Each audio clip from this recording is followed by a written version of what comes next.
The Sheriff's Promise by Simon Cross. The afternoon sun cast long shadows across the dusty streets of Pine Ridge as Margaret Sullivan stepped off the stagecoach. After 3 days of travel from Chicago, her body ached and her blue cotton dress was wrinkled beyond repair. She adjusted her bonnet and surveyed the small Colorado mining town that would be her home for the foreseeable future. Pine Ridge wasn't much, a single main street lined with wooden buildings, most of them looking as if they might topple over in a strong wind. A saloon dominated one end of the street, while the other featured a general store with Harrington's goods, painted in faded letters across its facade. "Miss Sullivan?" A deep voice called from behind her. Margaret turned to find a tall man approaching. His face was weathered by the sun, and his dark hair was streaked with silver at the temples. He wore a simple white shirt under a worn leather vest, and a sheriff's badge glinted in the sunlight. "Sheriff Thomas Hayes," he introduced himself with a slight tip of his hat. "Your brother asked me to meet you, make sure you got settled in all right."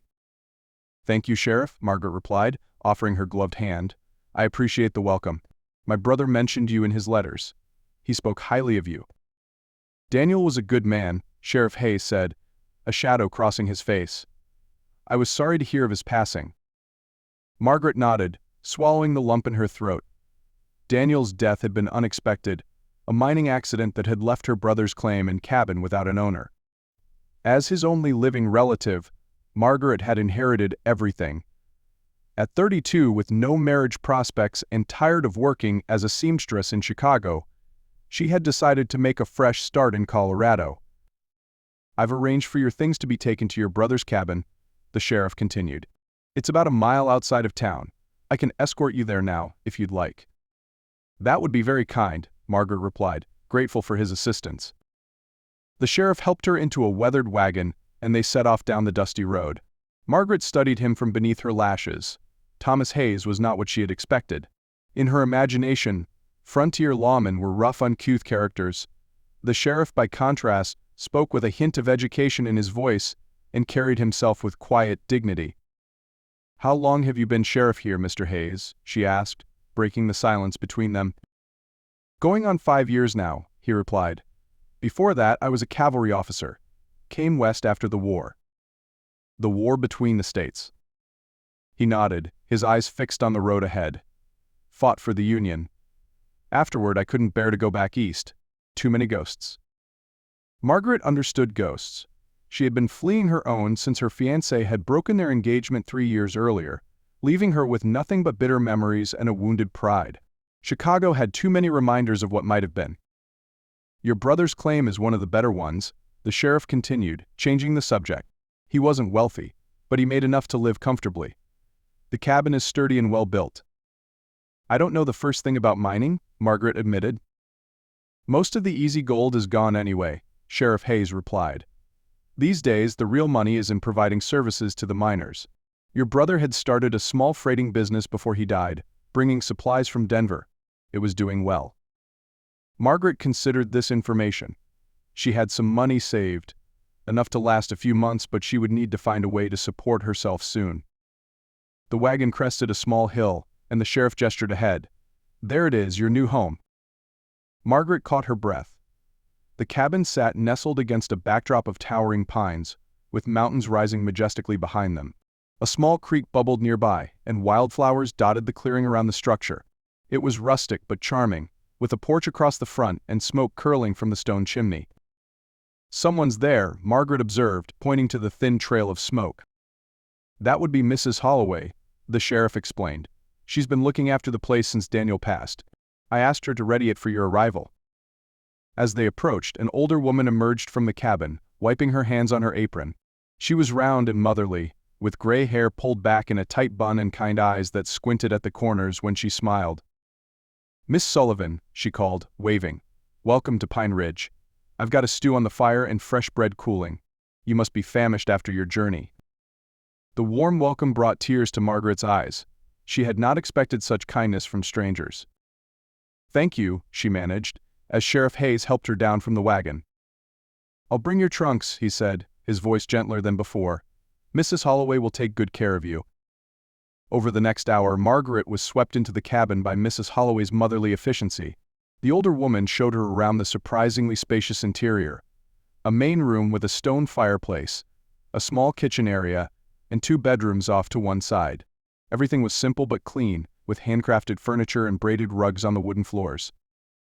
Sheriff Hayes brought in her trunks, declining Mrs. Holloway's invitation to stay for supper with a polite tip of his hat. "I should get back to town," he said. "But I'll check on you tomorrow, Miss Sullivan, if that's agreeable."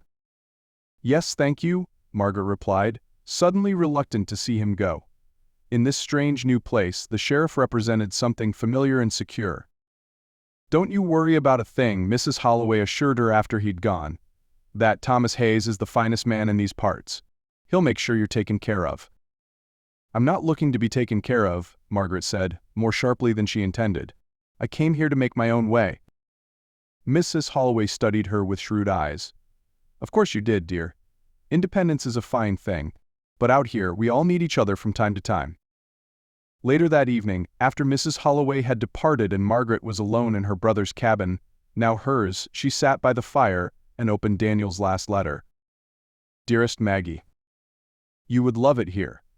The mountains reach so high they seem to touch the heavens, and the air is so clear you can see for miles. I've built a good life, but I miss having family nearby. Perhaps someday you'll visit, see this magnificent country for yourself. I've made friends here, good people who value hard work and honesty. Sheriff Hayes in particular has been a godsend. He maintains order without heavy-handedness, and he's helped me navigate the complexities of establishing my freight business. The frontier changes a person, Maggie. It strips away pretense and reveals character. I believe I'm a better man for having come west. Your loving brother, Daniel." Margaret folded the letter carefully and placed it in her pocket. Daniel had always been the adventurous one, while she had played it safe. Now she was following in his footsteps, and the thought both terrified and exhilarated her. The next morning, Margaret woke to sunlight streaming through the cabin windows. She dressed quickly in a practical brown skirt and white blouse, pinning her auburn hair into a simple knot at the nape of her neck. She had just finished making coffee when a knock sounded at the door. Sheriff Hayes stood on her porch, looking surprisingly elegant in a clean shirt and vest, his badge polished to a shine. "Good morning, Miss Sullivan. I thought you might like a tour of the town today."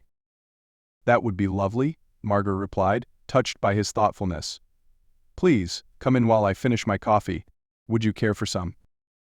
They sat at Daniel's small table, and Margaret was struck by how naturally the sheriff seemed to fit into the cabin's rustic surroundings. He was a man comfortable in his own skin, with none of the artifice she had grown accustomed to in Chicago society. "Tell me about my brother's business," she requested. "I'd like to understand what he was building here."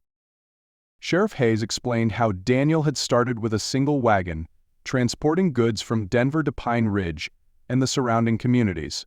He was expanding when he died, he said, had just purchased a second wagon and hired a driver. The business is still operational, though it's been running at reduced capacity since his passing. "Who's managing it now?" Margaret asked. "Fellow named Jenkins. He was your brother's employee. Honest man, but he lacks Daniel's head for business." Margaret considered this information. "I'd like to meet him. Perhaps there's a way to continue what Daniel started." The sheriff studied her with newfound respect. Most women coming west would be looking to sell and return home. "I'm not most women," Margaret replied with a small smile, "and I have nothing to return to." Their eyes met across the table, and something unspoken passed between them, a recognition, perhaps, of kindred spirits. Both were people who had left their past behind, seeking redemption or renewal in the Western Territories. After breakfast, they rode into town together. Pine Ridge looked different in the morning light, more vibrant and purposeful as miners, merchants, and townsfolk went about their business. Sheriff Hayes introduced her to key figures in the community: the blacksmith, the banker, the pastor, and his wife. Everyone had kind words about Daniel, and many expressed genuine welcome to his sister.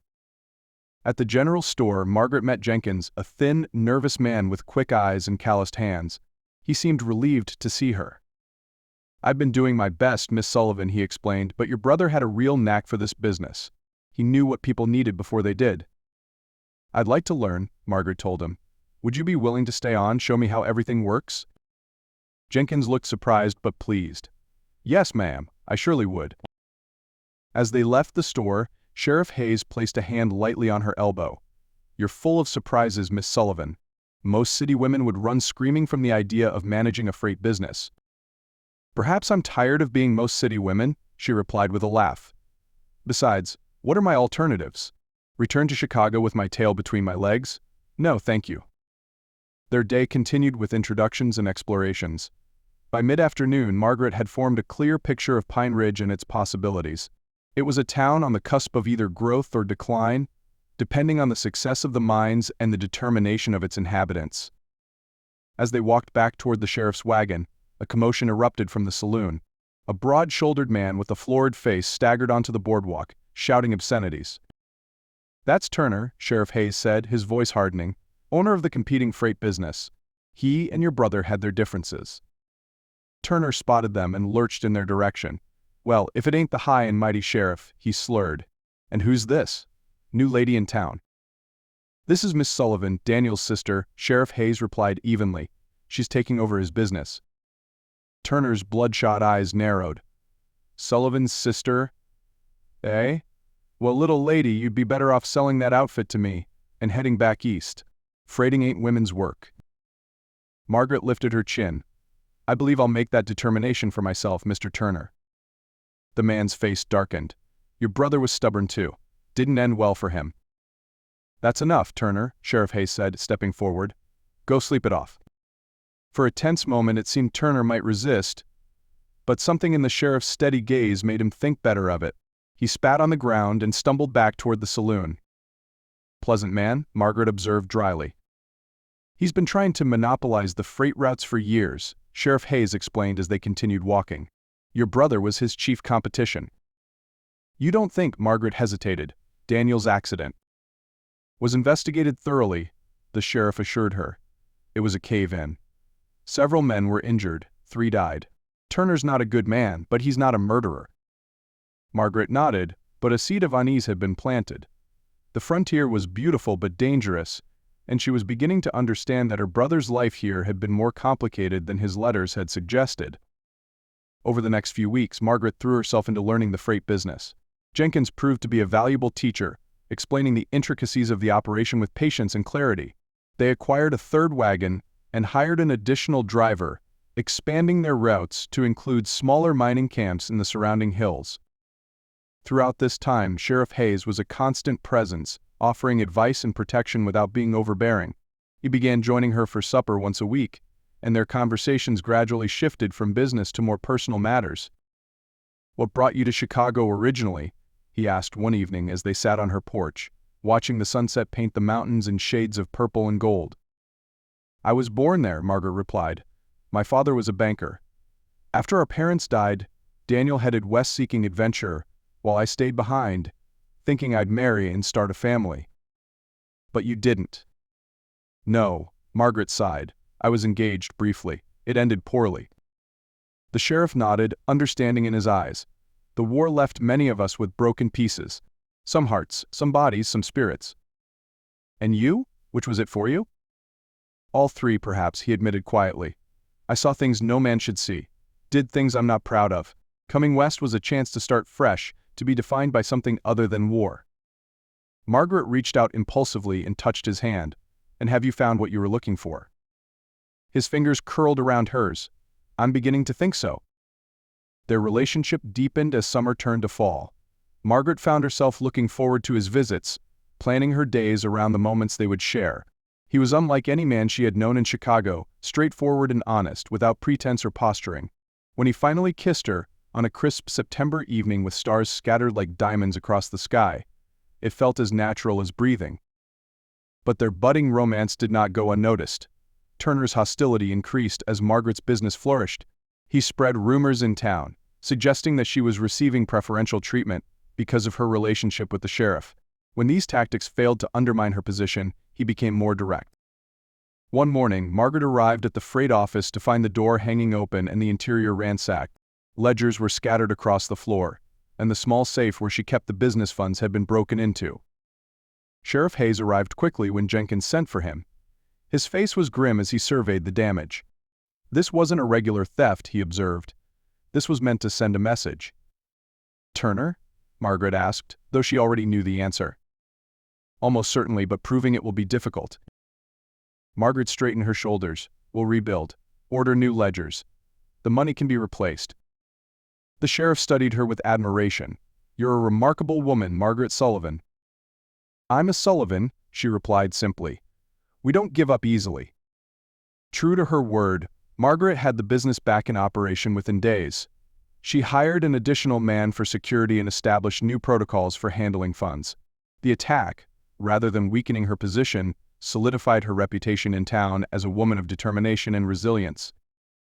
As winter approached, Sheriff Hayes began spending more evenings at her cabin. They would sit by the fire, talking about books they had read, places they had seen, dreams they still harbored. In his company, Margaret felt both protected and empowered, an unusual combination she had never experienced with any other man. One snowy evening, as they sat together on her small sofa, Thomas Hayes took her hand. I've been thinking about the future, he said, his voice uncharacteristically hesitant. Margaret's heart quickened. Have you? This town is growing. It needs stability, leadership. I've been offered a position as mayor in the spring election. The current mayor is retiring, moving to Denver to be with his daughter. That's wonderful news, Margaret said, genuinely pleased for him. You would make an excellent mayor. The thing is, he continued, a mayor should be a family man. Sets the right example for the community. Margaret felt her breath catch. I see. Do you? Thomas moved closer, taking both her hands in his. Margaret Sullivan, you came west seeking a new beginning, and so did I. I think perhaps we were meant to find that beginning together. Are you proposing, Sheriff Hayes? Margaret asked, her voice barely above a whisper. I am, he replied, reaching into his pocket to produce a small ring with a modest sapphire. It was my mother's. I've carried it with me since she died, waiting for the right woman to give it to. Tears filled Margaret's eyes as she looked at the ring, then at the man offering it to her. I never expected to find love in Pine Ridge. Is that a yes? Thomas asked, his usual confidence faltering slightly. It's a yes, Margaret confirmed, smiling through her tears. Their engagement was announced at the town's Christmas celebration, and the news was met with genuine pleasure from most of Pine Ridge's residents. Mrs. Holloway declared that she had predicted it from the first day, and Jenkins presented them with a hand-carved wooden plaque bearing both their names. Only Turner remained hostile, his resentment now focused on both of them. This town's becoming a private kingdom for the two of you, he complained loudly in the saloon. Ain't right, ain't democratic. His words found little sympathy. By now, most of the town recognized Turner's complaints as those of a bitter man watching his influence wane as Margaret's freight business continued to outperform his own. As winter deepened, Margaret and Thomas began planning their spring wedding. They would marry in April, just before the mayoral election. Margaret had written to her few remaining friends in Chicago, inviting them to the ceremony, though she doubted many would make the journey west. In February, an unexpected visitor arrived in Pine Ridge. Margaret was working at the freight office when Jenkins burst in, his eyes wide with excitement. Miss Sullivan, there's a fancy gentleman asking for you at the hotel. Says he's from Chicago. Puzzled, Margaret made her way to the hotel, wondering who from her past might have tracked her down. She was unprepared for the sight that greeted her in the lobby. Edward Bennett, her former fiancé, stood by the front desk, looking as polished and handsome as ever in an expensive suit and gleaming boots. When he spotted her, his face lit up with a practiced smile. Margaret, my dear, he said, crossing to take her hands. You look absolutely radiant. The western air agrees with you. Margaret withdrew her hands from his grasp. Edward, this is unexpected. I received the most intriguing news from Mrs. Whitaker, he explained, naming a mutual acquaintance from Chicago. She mentioned you had inherited property in Colorado and were doing quite well for yourself. I must say, I was impressed. Margaret's eyes narrowed. Edward had broken their engagement when his business ventures had failed and her father had refused to provide financial assistance. His sudden appearance now, when her freight business was prospering, seemed suspiciously convenient. What brings you to Pine Ridge? She asked coolly. Why, you do, of course, Edward replied with a charming smile. I've come to make amends, to ask for another chance. Before Margaret could respond, she felt a familiar presence beside her. Sheriff Hayes had entered the hotel lobby, his tall frame casting a shadow across the polished floor. Is everything all right, Margaret? he asked, his eyes assessing Edward with professional detachment. "Yes, Thomas," she replied, taking comfort in his steady presence. "This is Mr. Edward Bennett, an acquaintance from Chicago. Edward, this is Sheriff Thomas Hayes, my fiancé." Edward's smile faltered for only a moment before he recovered, extending his hand to the sheriff. "A pleasure to meet you, Sheriff. You're a fortunate man indeed." "I'm well aware of that fact," Thomas replied evenly, shaking Edward's hand with perhaps more force than was strictly necessary. "Edward was just explaining that he came to Pine Ridge to see me," Margaret continued, watching as the two men sized each other up. "A long journey for a short visit," Thomas observed. "I assume you'll be returning to Chicago soon, Mr. Bennett." Edward's smile remained fixed, but his eyes hardened. "My plans are flexible. I've been considering investing in Western enterprises. I understand there are opportunities in the freight business." Margaret felt Thomas stiffen beside her. "Pine Ridge already has 2 freight operations," he said. "The market is adequately served." "Competition is the heart of American enterprise, Sheriff," Edward replied smoothly. "Surely you're not opposed to a little healthy competition?" The tension between the men was palpable. Margaret placed a hand on Thomas's arm. "Edward, I'm afraid I have appointments to keep. Perhaps we can speak another time." "Of course," Edward agreed, bowing slightly. "I'll be in town for several days. I look forward to catching up." As they left the hotel, Thomas remained silent, his jaw set in a hard line. Finally, he spoke. "You never mentioned him." "There was nothing to mention," Margaret assured him. "Edward Bennett is part of my past, nothing more." "He seems to think otherwise." Margaret stopped walking and turned to face him. "Thomas Hayes, are you jealous?" The corner of his mouth twitched. "Should I be?" "Absolutely not," Margaret replied firmly. "Edward broke our engagement when my father refused to bail out his failing business. He's only here because he heard I'm successful now." Thomas's expression softened. "I'm not accustomed to feeling insecure." "Well, don't start now," Margaret told him, rising on tiptoe to kiss his cheek. "I know exactly what I want, and it isn't Edward Bennett." Despite her reassurances, Edward's presence in Pine Ridge created complications. He made a point of appearing wherever Margaret went, offering compliments and reminiscing about their shared past in Chicago. To make matters worse, he began meeting with Turner, the two men often seen in deep conversation at the saloon. "They're plotting something," Thomas warned Margaret one evening as they sat in her cabin. "Bennett's been asking questions about your freight routes, costs, customers." "He always was ambitious," Margaret replied, "but I've worked too hard to let him undermine what I've built here." A week after Edward's arrival, a sudden snowstorm blanketed Pine Ridge. Margaret received word that one of her freight wagons was overdue from Denver. As hours passed with no sign of the wagon or its driver, concern grew. "I'm going to look for them," Thomas decided as evening approached. "They might be stranded on the pass." "I'm coming with you," Margaret insisted, already reaching for her heavy coat. "It's too dangerous," Thomas objected. "The temperature's dropping fast." "Jenkins will accompany us," Margaret countered. "We'll take the strongest horses. I won't sit here wondering if my driver is freezing to death on the mountain."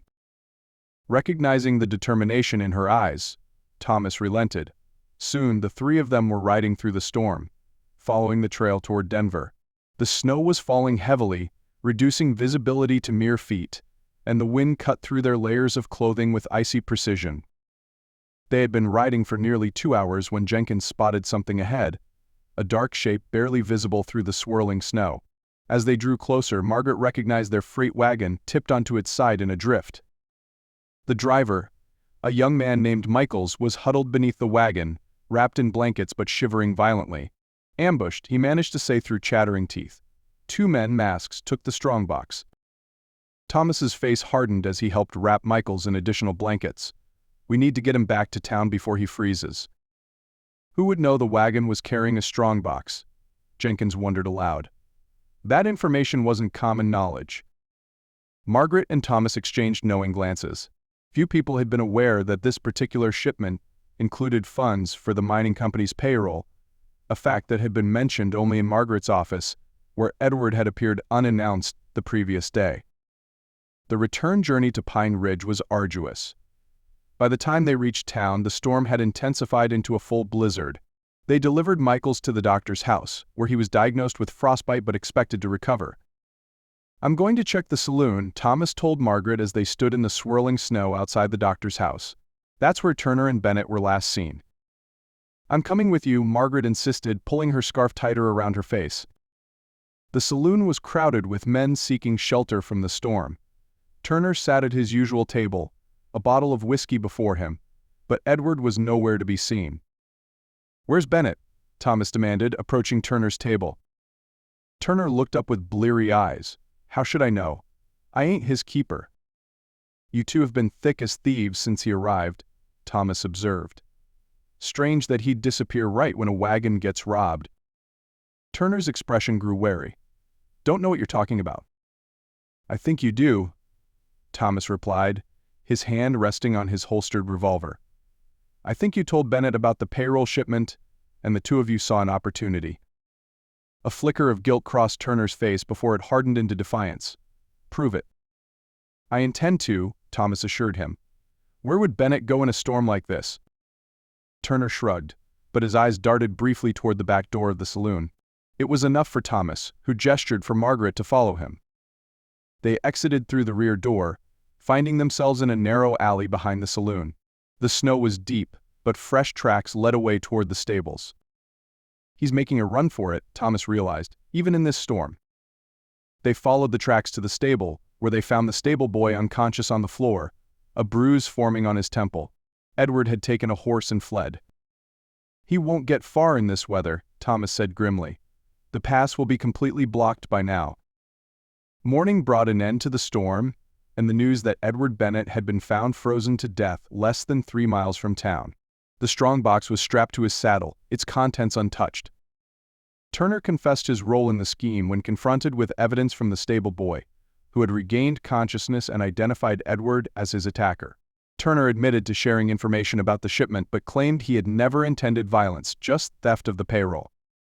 "Bennett got greedy," he explained to Sheriff Hayes during his arrest. "Said we could double our money if we took out Sullivan's freight business altogether. I may not like the woman, but I didn't sign up for murder." In the aftermath of these events, Pine Ridge rallied around Margaret and Thomas. The community recognized how close they had come to losing two respected citizens. An appreciation for both the sheriff and Margaret deepened. As April arrived, bringing with it the first wildflowers of spring, Margaret Sullivan and Thomas Hayes were married in a simple ceremony in the town church. Margaret wore a blue dress she had ordered from Denver, and Thomas looked distinguished in a new black suit. Mrs. Holloway wept openly throughout the service, while Jenkins stood proudly as Thomas's best man. "I came west seeking a fresh start," Margaret said as they exchanged vows. "I found much more than that. I found purpose, community, and a love I never expected." "And I," Thomas replied, his voice steady and sure, "found the piece of myself that had been missing since the war. With you, Margaret Sullivan, I am whole again." After the ceremony, as the townsfolk celebrated at a reception in the church hall, the newly married couple slipped away for a moment alone. They stood on the porch of the church, looking out at the mountains that had brought them together. "No regrets?" Thomas asked, his arm around his wife's waist.